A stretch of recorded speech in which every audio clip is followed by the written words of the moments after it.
Rising Pakistan में इस वक्त मेरे साथ मौजूद हैं अब्दुल्ला मंसूर, पाकिस्तान के लीडिंग आर्किटेक्ट और इंटीरियर डिज़ाइनर। और आज ये बड़ा कोई अंग्रेज़ी किस्म का टॉपिक लेके आए हैं जो मुझे बिल्कुल समझ नहीं आया और मैंने फ़ोन पे कहा, मैंने कहा of course Abdullah, I think ये बिल्कुल ज़रूरी है, बहुत अच्छा टॉपिक ये होना चाहिए। कोई sustainable architecture and sustainable interiors to make this mother earth livable after 200 years. मैंने कहा डी अंग्रेज़ी मैनू कितने समझ आती है अब्दुल्ला, बस तू आ जा लेके कुछ। गुड मॉर्निंग, अस्सलाम वालेकुम। कुछ ना कुछ तो अच्छा ही होगा। वालेकुम अस्सलाम, क्या हाल है आपका? बिल्कुल ठीक, बिल्कुल ठीक। अब ये तुमने अंग्रेजियाँ मारी थी कल फ़ोन पे, उनका ज़रा आसान सलीस उर्दू में तर्जुमा भी करके बताओ कि आज का टॉपिक क्या है। आई थिंक ये इतनी ज़्यादा अवेयरनेस हो गई है तो बहुत सारे लोगों को ऑलरेडी पता है, लेकिन हम थोड़ा सा इसको रिवाइज़ कर लेते हैं कि जो भी हमारा प्रोजेक्ट होता है, बिल्डिंग होती है, चाहे वो घर हो चाहे कोई पब्लिक प्लेस हो, तो उसको जो है वो काम चलाने के लिए पानी की ज़रूरत है, बिजली की ज़रूरत है, अंदर एक सर्टन तरह का टेम्परेचर हमने मेंटेन रखना है, उसके लिए वो भी एक इंपॉर्टेंट चीज़ है। हीटिंग वगैरह चाहिए, गैस की ज़रूरत है। बिल्कुल ऐसे ही। तो इस तरीके से बहुत सारी चीज़ें हैं जो हर बिल्डिंग के लिए एक ये नेसेसिटी है, इसके बगैर जो वो बिल्डिंग ऑपरेशनल नहीं हो सकती। लेकिन ये कि उसको सस्टेनेबल किस तरह बनाया जाए, उसका ऐसा मॉडल किस तरह बनाया जाए कि पैसे कम खर्च हों लेकिन बिल्डिंग जो है वो चलती रहे। अच्छा। तो आज हम थोड़ा सा उसके बारे में बात करेंगे कि किस तरीके से जो हम पाकिस्तान में रहते हुए अपने घरों को, अपनी बिल्डिंग्स को सस्टेनेबल बना सकते हैं कि इन द बिगिनिंग शायद छोटी सी उसकी कॉस्ट हो लेकिन इन द लॉन्ग रन जो है वो हमेशा फ़ायदा देगी हमें। और मेरा ये भी ख्याल है कि एज एन इंडिविजुअल हमारी थोड़ी सी सोशल रिस्पॉन्सिबिलिटी भी है कि अगर हम इस दुनिया में आ गए हैं तो जो दुनिया का टेम्परेचर्स बढ़ रहे हैं, ग्लेशियर्स पिघल रहे हैं, तो I think as an individual जो हम छोटा सा इनिशिएटिव ले सकें तो हम उस तरीके से एक स्टेप एटलीस्ट ले लें अपने घरों में, अपने प्रोजेक्ट्स में। अब्दुल्ला ने जो कहा है ना कि हम इस दुनिया में आ गए हैं तो हम ऐसे लग रहा था अब्दुल्ला के पास ऑप्शन थी कि आपने प्लूटो में पैदा होना है या मार्स में पैदा होना है, अर्थ भी एक ऑप्शन है। तो अब्दुल्ला ने ऑप्शन 3 दी थी अर्थ, तो वो बस वही कुरानदाजी में नाम तुम्हारा अर्थ के लिए निकला। बिल्कुल, और मैं तो बहुत एक्साइटेड हूँ, क्या पता किसी और प्लैनेट में भी कोई लाइफ डिस्कवर हो जाए। है तुम जाना चाहोगे वैसे बताओ, अगर 1 वे टिकट मिले? व्हाई नॉट, 1 वे टिकट है, व्हाई नॉट, एग्जैक्टली। स्पेस पे जाने का 1 वे टिकट है, वापसी नहीं होगी। बिल्कुल रेडी? हाँ, मैं तो एडवेंचरस हूँ, मैं तो डेफिनेटली जाऊंगा। और तुम्हारी बेगम? वो कहेगी मेरे से पूछे उसको साथ लेके जाओ। हाँ फिर ठीक है, वरना वो कहेगी मेरे से पूछे बगैर तुम्हारी जरूरत कैसी हुई कि तुम गए कहीं। जी। तो अभी तो हमारे पास ये दुनिया, उसको हम किस तरह सस्टेनेबल बना सकते हैं, तो जरा उसकी कुछ हम देखते हैं कि क्या क्या चीज़ें हैं और क्या क्या पॉइंट्स हम कर सकते हैं। कंट्रोल रूम जरा पहली स्लाइड में दिखाइएगा। अच्छा, सबसे पहले जो है वो हमारा, जिस तरह हम इधर पिंडी इस्लामाबाद में रहते हैं और हम यहाँ से शो कर रहे हैं, तो अगर हम यहाँ की इस कॉन्टेक्स्ट की बात करें और ये कहीं पे भी जहाँ पे भी आप दुनिया में हैं, कोई ना कोई एक साइड आपकी ऐसी होगी, नॉर्थ से कभी ज़्यादा सूरज आ रहा होता है, कभी साउथ से ज़्यादा आ रहा होता है, वेस्ट से कभी ज़्यादा आ रहा होता है। तो ये जो हमारी पिंडी इस्लामाबाद में जो साउथ वाली साइड है वहाँ से बहुत ज़्यादा सूरज आता है, तो उसको हम स्पेशली उसका ख्याल रखते हैं कि उसको किस तरीके से हम कम से कम सूरज आए। तो यहाँ पे उन्होंने क्या किया, भाई आपको एक दीवार नज़र नहीं आ रही, आपको 2 दीवारें नज़र आ रही हैं। यस। और उसके बीच में जो है वो उन्होंने जो है वो स्टायरोफोम रखा हुआ है या थर्मोपोल जिसे हम कहते हैं, वो रखा हुआ है ताकि इंसुलेशन हो जाए। इससे एडवांटेज क्या होता है कि वो जो सारी की सारी हीट होती है जो सूरज की वजह से आ रही है वो बहुत हद तक मिनिमाइज हो जाती है। यानी कि इस वक्त जो नाजरीन आप स्क्रीन पे देख रहे हैं, 2 दीवारें आपको नजर आ रही हैं, बीच में जो वाइट सा थर्मोपोल या स्टेरोफोम कुछ भी आप कहें, जो पैकिंग का जो मटीरियल होता है, बिल्कुल, वो अगर आप परमानेंटली लगा दें तो गर्मियों में ठंडा और सर्दियों में गर्म ज़्यादा हो सकता है। एग्जैक्टली। और ये जो है जो थर्मोपोल है, ये यहाँ पे थोड़ा सा मैं मेंशन करता चलूँ कि जो अभी बाज़ार में मिलता है आपको किसी स्टेशनरी शॉप पे, उसकी जो डेंसिटी है वो बहुत ज़्यादा हाई नहीं होती। अच्छा। क्योंकि वो जो वो बच्चों के लिए मॉडल्स बनाने के लिए इस तरह के लिए होता है। ये जो स्पेशल कंपनीज होती हैं जो इंसुलेशन का काम करती हैं, ये बहुत हाई डेंसिटी के थर्मोपोल शीट्स बनाती हैं, बिल्कुल लकड़ी की तरह सख्त होता है। जी। उनका वजन बहुत हल्का सा होता है लेकिन जो उसकी सख्ती होती है वो बिल्कुल लकड़ी की तरह होती है। ओके, तो वो वाली हमने शीट्स इस्तेमाल करनी है अगर हमें सही रिजल्ट चाहिए। अच्छा, अब ये बताइए कि इस तरह की style of construction G rise जो होता है, जी राइज हो गया, वो अंदाज हो गया है पाकिस्तान में? डेफिनेटली इस तरह के बहुत सारे प्रोजेक्ट्स पे हमने खुद भी काम किया है। जब हम अपने घर बना रहे थे उसमें भी हमने इस चीज़ का ख्याल रखा कि जो साउथ साइड वाली दीवार है वो हमारी थोड़ी सी मोटी है क्योंकि वहाँ से बहुत ज़्यादा जो है वो सूरज आता है। मसला सिर्फ ये है कि चूँकि थोड़ी सी इसके अंदर इनिशियल कॉस्ट ज़्यादा इन्वॉल्व है कि आपने थर्मोपोल शीट्स लेनी है और आपने एक दीवार की बजाय 2 दीवारें बनानी है उस जगह पे। लेकिन ये कि इन द लॉन्ग रन जब आपका एसी का बिल कम आएगा, आपका जो वो गैस है वो कम इस्तेमाल होगी, तो फिर आपको जो है ना वो इसके एडवांटेजेस लगेंगे और आपको बहुत ज़्यादा बचत होगी इन द लॉन्ग रन। यानी कि महंगा रोए एक बार और सस्ता रोए बार बार। बिल्कुल ऐसा ही है। तो वो वाला उसूल यहाँ पे। जी अगली स्लाइड पे बढ़ते हैं। तो वो हमारा नंबर 1 एक आइडिया जिसको हम कर सकते हैं। जो एक दूसरी सजेशन है वो ये है कि जिस तरह हम अपनी विंडोज़ का इस्तेमाल करते हैं, तो ये आप देख सकते हैं कि ये डबल ग्लेज्ड विंडो इस्तेमाल हुई हुई है। डबल ग्लेज्ड विंडो क्या होती है, उसके अंदर 2 शीशे लगे हुए होते हैं ठीक और है। उनके बीच में छोटा सा गैप होता है या छोटी सी कैविटी होती है। तो इसका भी हमें एडवांटेज जो है वो यही मिलता है कि जो सूरज की जो तपिश होती है वो अंदर आते आते बहुत मिनिमाइज हो जाती है, बहुत कम हो जाती है। अगेन खर्चा बज़ाहिर डबल जी, है। अभी आपने 2 शीशे लगाए, लेकिन ये कि जब आपका बिजली के बिल में आपकी जो सारी की सारी बचत होगी तो उसका फिर आपको एडवांटेज होगा। बिल्कुल ठीक। जी सैफी भाई आगे बढ़ते हैं। इसी तरीके से ये और एग्जांपल है कि सिर्फ डबल ग्लेज्ड अवेलेबल नहीं है मार्केट में, बल्कि ट्रिपल ग्लेज्ड भी है। अच्छा ट्रिपल भी है। जी जी, तो अपने यानी बजट 3 शीशे। एग्जैक्टली, तो आप अपने बजट को मद्देनजर रखते हुए आप जो है वो 3 शीशों की तरफ भी जा सकते हैं। हाँ। अच्छा वाकई इससे फिर सर्दी जी, कम होती है कम होती है, और क्योंकि देखें और गर्मी भी कम होती है। बिल्कुल, जो भी हम एयर कंडीशनिंग का हमारा सिस्टम करते हैं वो हीट जनरेट करता है बाहर की साइड में, जो उसका आउटर यूनिट होता है। तो जब हीट जनरेट होती है तो वो फिर क्लाइमेट को इफेक्ट करती है, इम्पैक्ट करती है। अब अगर एक ऑफिस बिल्डिंग है और वहाँ पे कोई 100 के करीब एसीज लगे हुए हैं तो वो कितनी ज़्यादा हीट जनरेट कर रही होगी। हमारे घर भी हीट जनरेट कर रहे हैं। तो इस तरीके से इसका जो एडवांटेज है वो हमें ये होता है कि हमें जो है वो कम एसी चलाना पड़ता है। जब कम एसी चलाना पड़ता है तो फिर हमारी जो है ना वो बचत हो जाती है, कॉस्ट भी बच गई और बिल्कुल क्लाइमेट भी हमारा जो हमारी अर्थ है मेक वो भी सेंस। बच गई। बिल्कुल ठीक, बिल्कुल ठीक। जी आगे बढ़ेंगे। अच्छा, इसी तरीके से हम देखते हैं, ये जो मेरे लेफ्ट साइड पे पिक्चर है ये पाकिस्तान की एग्जांपल है कि इन्होंने जो खिड़की है उसके सामने कुछ जाफरीज का इस्तेमाल किया हुआ है, स्क्रीन का इस्तेमाल किया हुआ है। जी। और जो राइट एग्जांपल है वो भी एक और मिसाल है पाकिस्तान से बाहर की, कि उन्होंने भी शीशे के आगे कोई जाफरी का या स्क्रीन का इस्तेमाल किया हुआ है। तो again that is an other way कि ये थोड़ा सा एक डिज़ाइन एलिमेंट भी आपका ऐड हो जाता है, but at the same time जो सूरज की तपिश है वो कम आएगी और फिर आपकी जो एनर्जी है जो कि सारी की सारी एसीज़ को चलाने में, पंखों को चलाने में लग रही है, तो आपको वाज़ेह फ़र्क नज़र आता है बाहर के टेम्परेचर में और अंदर के टेम्परेचर में। और मुझे याद है हमारे 60s और 70s जी में ये बहुत अंदाज राइज था। बिल्कुल। मुझे अभी आपने ये तस्वीर दिखाई है तो मुझे कराची के कुछ इलाके जहन में आ रहे हैं। रावलपिंडी का पुराना हार्ले स्ट्रीट और वेस्टरिज के एरिया के अंदर बहुत से घरों में भी मुझे ये तजुर्बा होते हुए नजर आया। जी। अब मैं रिकॉल कर रहा हूँ तो पुरानी कंस्ट्रक्शन में ये था। जी, इस्लामाबाद में भी जब बन रहा था, और अगर आप उसकी कोई बहुत सारी जो पुरानी गवर्नमेंट बिल्डिंग्स हैं उनको देखें तो उसके अंदर भी आपको ये एलिमेंट नज़र आएगा। ये एक फ्रेंच वर्ड है, इसे कहते हैं ब्रीस सोले। ब्रीस सोले। जी, अच्छा। सो उसका जो है ना वो ये उसका पर्पस है कि वो एक स्क्रीन टाइप की सी होती है खिड़की के सामने, जो कि आपकी जो सारा का सारा जो धूप है उसको कम कर देती है और Interesting. जो इनसाइड वाला एरिया है उसको मोर लिवेबल बना देती है। और वैसे भी ये कि बाहर वाले अंदर नहीं देख सकते और अंदर वाले बाहर देख सकते। तो वो जो प्राइवेसी है वो प्राइवेसी वाला जो एलिमेंट है वो भी उसमें बिल्कुल ऐसा ही। बिल्कुल ठीक। जी अगले आइडिया पे बढ़ते हैं।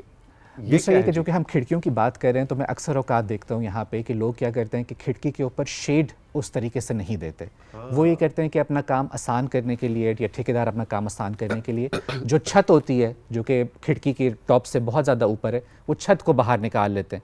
लेकिन आप नोट कर कीजिएगा, और मेरी जो व्यूअर्स हैं उनसे भी रिक्वेस्ट है उसको नोट करें, किसी भी वक्त उसका जो शेड है वो खिड़की के ऊपर नहीं पड़ रहा होता। बिल्कुल।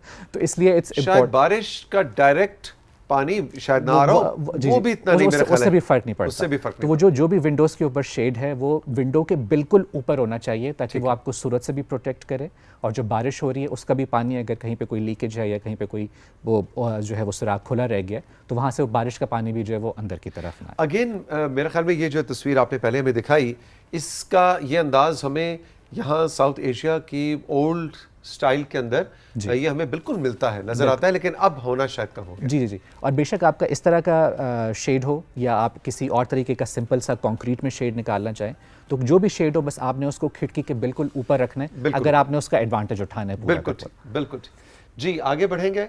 आगे है जी 70% हीट थ्रू रूफ। ये क्या है जी? तो जी अभी हमने कुछ खिड़कियों की बात की, हमने दीवारों की बात की, तो वो एक तरीका है, वो 30% हीट अंदर लेके आते हैं। लेकिन जो 70% है, आधी से भी ज़्यादा हीट, वो हमारी छत के थ्रू हमारे घरों के अंदर आती है। ठीक है। इसीलिए हम नोट करते हैं कि जी जो ग्राउंड फ्लोर है उधर टेम्परेचर बेहतर होता है, जो फर्स्ट फ्लोर है उधर जो है ना वो वक्त गुजारना बहुत मुश्किल हो जाता है। तो इसका जो है वो हम क्या सोल्यूशन निकालें, तो कोई भी आपको जिस भी आपका तरीका है, कोई बहुत सारे देसी तरीके भी होते हैं, तो अगर आपको उनसे वाकिफ़ हैं और उनको अप्लाई करना चाहते हैं उनको अप्लाई करें। मैं जो तरीका सजेस्ट करने लगा हूँ वो मेरे ख्याल से जो है हमारे प्रोफेशन में हम जिसको सबसे ज़्यादा इंपॉर्टेंट और सिग्निफिकेंट समझते हैं, आई विल शेयर दैट। उसमें भी हम थर्मोपोर शीट्स यूज़ करते हैं, और मेरी एग्जांपल जो है अगली स्लाइड आपको में नज़र भी आएगी। अगली स्लाइड में ये है जी। ये जो थर्मोपोर शीट्स हैं और इनको लगाना किस तरह है, अप्लाई किस तरह करना है, वो हम इससे नेक्स्ट इमेज में देखते हैं। ये हम देख सकते हैं कि सारी की सारी उन्होंने पहले छत की पोरिंग हुई हुई है, छत पड़ी हुई है, और छत के ऊपर फिर उन्होंने ये जो सारे के सारे थर्मोपोर शीट्स हैं ये रखी हैं।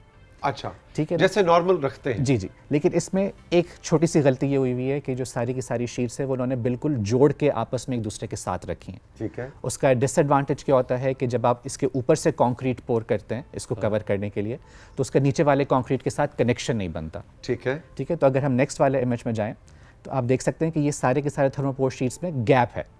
तो आपको ग्रिड सी आपको लग रहा है, और ये सही तरीका है। ये सही तरीका है। तो इसमें क्या होता है कि जब आप इसके ऊपर सारी की सारी कंक्रीट पोर करेंगे तो वो जो नीचे वाली कंक्रीट है जो छत पड़ी हुई है उसके साथ उसका एक अच्छा कनेक्शन बन जाए। जी, यानी सैंडविच बन जाए। एग्जैक्टली। तो ये शायद थोड़ी सी ना सुनने में बोरिंग लगे, लेकिन ये जो सारी की सारी चीज़ें सिंपल सी हैं, हम इन्हें अप्लाई करें।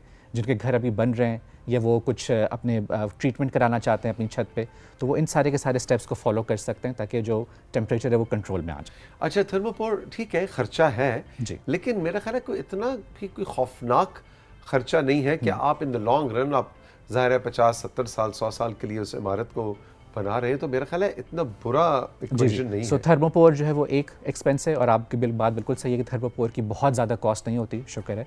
दूसरा ये जो एक और खर्च है वो ये कि आपने थोड़ी सी कंक्रीट भी ऊपर से और पोर करनी है उसमें, तो वो भी जो मिक्सचर है वो थोड़ा सा वो है। लेकिन ये कि जब हमने शुरू में बात की कि जब आपका वो बिल आएगा और आपको खुशी होगी कि आपने अपने इतने सारे हज़ारों रुपए बचा लिए हैं, तो आप कहेंगे कि वो जो मैंने इन्वेस्टमेंट की थी वो बिल्कुल सही जगह वो शायद मुझे तो लगता है पहले 2 साल में ही वो पैसे बराबर हो जाएंगे। एग्जैक्टली।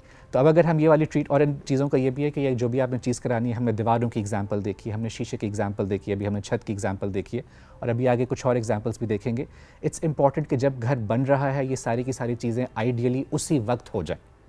तो बजाय इसके कि आप एक कमरा एक्स्ट्रा बना लें जिसकी आपको ज़रूरत नहीं है, अगर आप ये वाली चीज़ें में वो पैसे इन्वेस्ट कर दें तो ये ज़्यादा लॉन्गर जो है ना वो सस्टेनेबल मॉडल। कुछ और स्लाइड्स भी हैं जी हमारे पास, सब जरा क्विक उनकी तरफ बढ़ेंगे। अच्छा, तो एक और मेरी ऑब्जर्वेशन है कि सोलर पैनल्स आजकल एक बड़ी नेसेसिटी बन गई है, क्योंकि आपको पता है कि पूरी दुनिया में जो एनर्जी की कॉस्ट है वो बढ़ रही है। मैं अक्सर औकात देखता हूँ कि जी वो सोलर पैनल्स वो इस तरीके से लगाए हुए होते हैं कि वो छत से बाहर निकल रहे हैं, वो बहुत बुरे लग रहे हैं, सारी बिल्डिंग को ख़राब कर रहे हैं। तो मैंने कहा कि चूँकि हम उस पर बात कर रहे हैं तो ये सस्टेनेबल वाले उसमें भी आ गया, और हम थोड़ा सा साथ साथ एस्थेटिक्स को भी टच करते चले। तो आप देख सकते हैं कि जो छत पर उन्होंने लगाए हुए हैं, तो वो जो छत पे हमारी छोटी सी एक बाउंड्री वॉल होती है या पैरापिट वॉल होती है, तो ये सारे के सारे उससे नीचे हैं। तो जब आप सड़क पे खड़े हुए होंगे और आप बिल्डिंग को देख रहे होंगे या दूर से सड़क पे आ रहे हैं गाड़ी में, तो आपको नज़र नहीं आएंगे ये। तो ये है, तो इसका ये एडवांटेज। बिल्कुल ठीक, बिल्कुल ठीक। अच्छा जी, एक स्लाइड और है कंट्रोल रूम, अगर वो भी हाथ के हाथ हमें दिखला दीजिए जी। और एक और जो चीज़ है वो आपको पता है कि पूरी दुनिया में पानी का एक बहुत बड़ा मसला है, और लोगों का ख्याल है कि शायद अगर कोई बड़ी जंग आएगी तो वो शायद पानी से रिलेटेड ही हो। तो उसका भी जो हम तरीका कहते हैं, ये हमने इस्लामाबाद में और रावलपिंडी में जितने भी आजकल घर बना रहे हैं उसमें इम्प्लीमेंट करते हैं। तो यहाँ पे ये चीज़ होती है कि जो रेन वाटर है उसको हम स्टोर कर लेते हैं, जो बारिश का पानी है। उसके लिए तरीका क्या होता है, अगर मैं सिंपल वर्ड्स में आपको एक्सप्लेन करूँ, कि जो भी पानी छत पे आ रहा है या कहीं पे भी और पड़ रहा है, तो उसको जो है वो हम एक पाइप के ज़रिए एक्यूमुलेट कर लेते हैं एक टैंक में। ठीक है। तो वहाँ से टैंक से जो है ना वो, अगर आप फिल्ट्रेशन प्लांट लगाना चाहते हैं तो फिल्ट्रेशन लगा लें, ताकि वो आपके पीने के लिए भी शायद इस्तेमाल हो सके, किसी और भी चीज़ के लिए हो सके। लेकिन अगर फिल्ट्रेशन प्लांट वाली कॉस्ट आपने बचानी है तो आप उसे सिर्फ स्टोर करें, और फिर आप उस पानी को जो है वो गार्डन में यूज़ कर सकते हैं, अपने बाग में पानी गाड़ी धोने के लिए यूज़ कर सकते हैं, गाड़ी धोने के लिए इस्तेमाल कर सकते हैं, टॉयलेट में फ्लश के लिए इस्तेमाल कर सकते हैं। ठीक है, तो इस तरीके से उसके भी बहुत सारे जो हैं वो कारामद तरीके हैं जिनको उस बारिश के पानी को इस्तेमाल किया जा सकता है। और इसके लिए क्या छत का ऐसे स्लाइडिंग? बिल्कुल भी नहीं। जो फ्लैट छत होती है वहाँ पे भी हम पानी का कुछ ना कुछ सिस्टम रखते हैं कि वो पानी हल्की सी स्लोप होती है, और वो पानी सारा एक जगह पे आके या दो जगह पे आके अगर छत बड़ी है तो वो सारा का सारा पाइप से वो नीचे की तरफ आ जाता है। लेकिन अक्सर औकात आपने देखा होगा कि वो पानी नीचे आता है और फिर वो ज़ाया हो जाता है। हाँ। तो वो सड़क पे बह जाता है या कहीं और हो जाता है। तो अगर हम उस पाइप को थोड़ा सा एक्सटेंड करके एक छोटा सा टैंक बना लें जहाँ पे ये पानी एक्यूमुलेट हो जाए, तो फिर इससे जो है ना वो हम जो है वो अपने गार्डन को पानी दे सकें, या जिस भी तरीके से आपने इस्तेमाल करना है इसको हम इस्तेमाल कर सकते हैं। भाई बड़े ज़बरदस्त आपने मशवरे दिए, और मेरा ख्याल है अब्दुल्ला हमें इनकरेज करना चाहिए अपने नाजरीन को कि अगर उनमें से कोई ऑलरेडी इस तरीक़े को इस्तेमाल कर रहा है तो आप हमारे व्हाट्सएप और हमारे इंस्टाग्राम पे हमें ज़रूर बताइए कि आपका एक्सपीरियंस कैसा है। राइजिंग पाकिस्तान _PTV होम और 0308893949 हमारा टेलीफोन नंबर है। वैसे तो इस नंबर का इस्तेमाल आप रोज़ाना की बुनियाद पे करते ही रहते हैं, और आपके पैगामात से हम प्रोग्राम को सजाते भी रहते हैं। By one get one free offer में अब्दुल्ला से हमने ये मशवरे तो लिए कारआमद, $1 मिलियन मशवरे, लेकिन अब आपके $1 मिलियन मैसेजेस भी हमने अब्दुल्ला को ही कहा है कि यार अपनी प्यारी सी आवाज़ में अच्छी साफ सुथरी उर्दू में सुना। अच्छा, सबसे पहले हमारे पास तुम्हारी उर्दू का प्रेशर है, मैं कुछ हफ्तों से बढ़ाता जा रहा हूँ, तुमने नोट किया? कोई बात नहीं, मेरी मेरी बड़ी प्रैक्टिस हुई हुई है। तो हमारे पास कुछ मैसेजेस हैं। सबसे पहला मैसेज जो है वो हमें ज़ीशान ने भेजा है जलालपुर चक नंबर 67 से। ठीक है। वो कहते हैं सबसे पहले तौसीक सर अस्सलाम वालेकुम। वालेकुम अस्सलाम। आपका प्रोग्राम मेरे घर वाले बहुत शौक से देखते हैं। वो कह रहे हैं कि मैं बोल और सुन नहीं सकता, लेकिन मुझे मेरे घर वाले ट्रांसलेट करके साथ साथ बताते हैं कि अब ये बात क्या हो रही है, और अगर वो हंस दें तो मैं पूछता हूँ कि ये किस बात पे हंस रहे हैं, तो वो फिर मुझे एक्सप्लेन करते हैं कि आपने कौन सा ऐसा जोक किया है कि जिस पे सब लोग हंस रहे हैं। मुझे आपका शो बहुत पसंद है।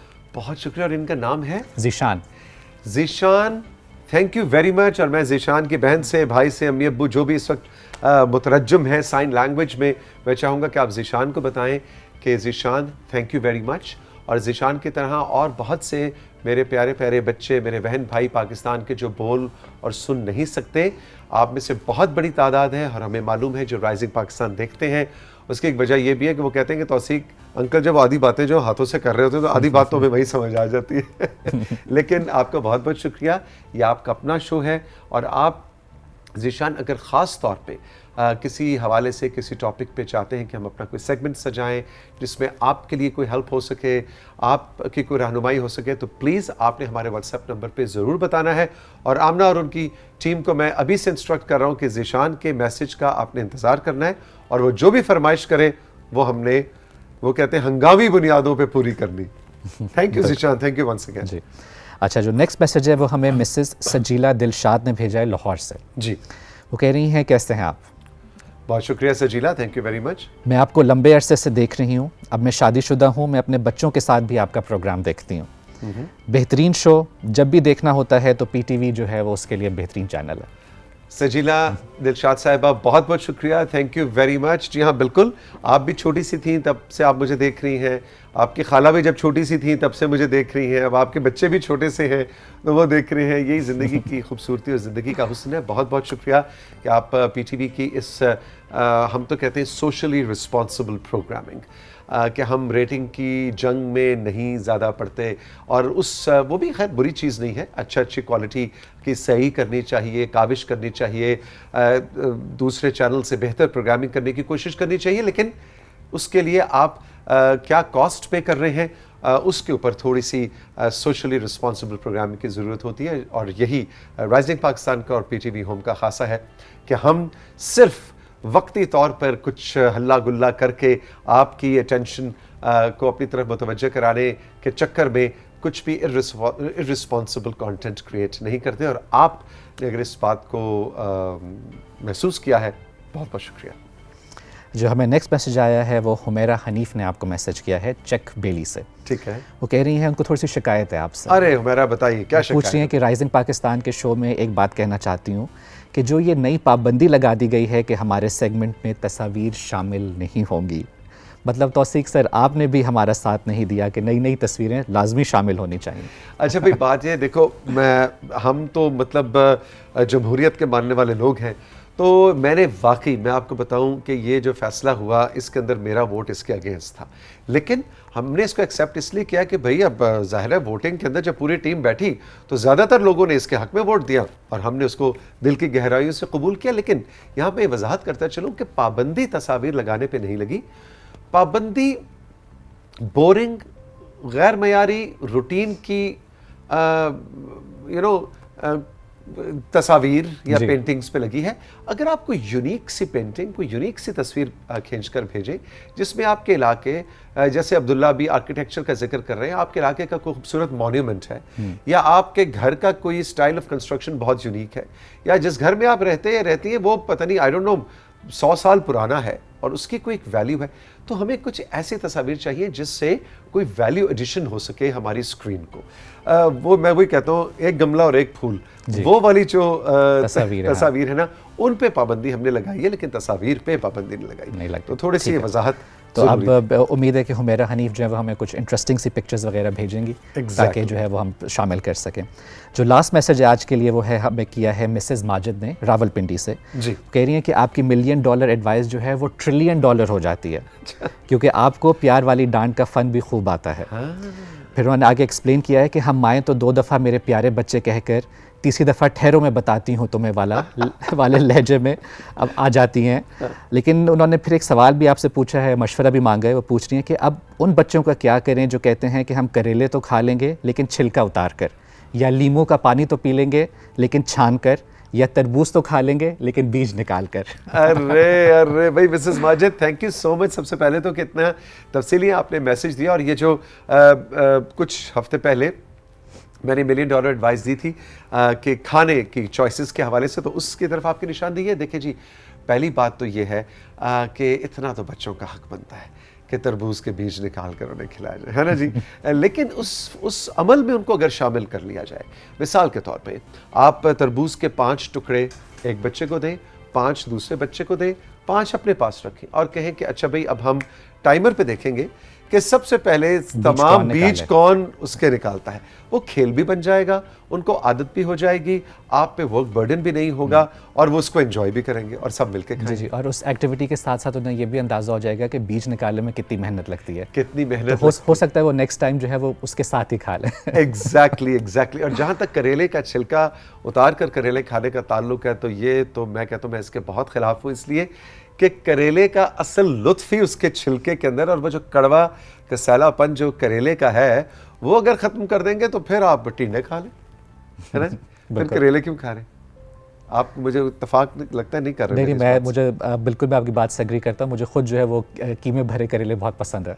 Exactly. Abdullah, thank you very much. Thank you, बहुत बहुत शुक्रिया। बहुत अच्छे अंदाज में आपने मैसेजेस भी हमें पढ़कर सुनाए, और सेगमेंट आज सस्टेनेबल आर्किटेक्चर के हवाले से वाकई बहुत मुफीद था। थैंक यू, खुश रहिए। Thank you very much. Rising Pakistan में वक्त है एक छोटे से ब्रेक का, और ब्रेक के बाद हम आपकी मुलाकात करवाने जा रहे हैं शिराज सिकंदर, जो हमारे बड़े ज़बरदस्त एक्टर हैं, मैं तो कहूँगा इन्फ्लुएंसर हैं, फिटनेस इन्फ्लुएंसर, इसलिए कि शिराज ने अपनी बॉडी को जिस तरह से ओवर द ईयर्स उसका ख्याल रखा है, और जिस तरह से वो जिम में, अभी मुझे ब्रेक में बता रहे थे कि 3 घंटे रोज़ाना ये लड़का जिम में होता और इसका फ़ोन इसके पास नहीं होता। तो अभी आज ट्रेनर उस्मान से तो हमने कुछ टिप्स लिए, अभी शिराज से उनकी एक्टिंग और मॉडलिंग, जिनको आप मुख्तलिफ टीवी चैनल्स पे और PTV भी ड्रामा में काम करते देखते हैं, उस पर तो बात होगी। लेकिन आज शिराज ने कुछ कपड़े भी ऐसे पहने हुए हैं ज़रा जिम टाइप, उससे 1-2 टिप्स अभी आपसे एक्सरसाइज करवा के भी लेंगे इस ब्रेक के बाद।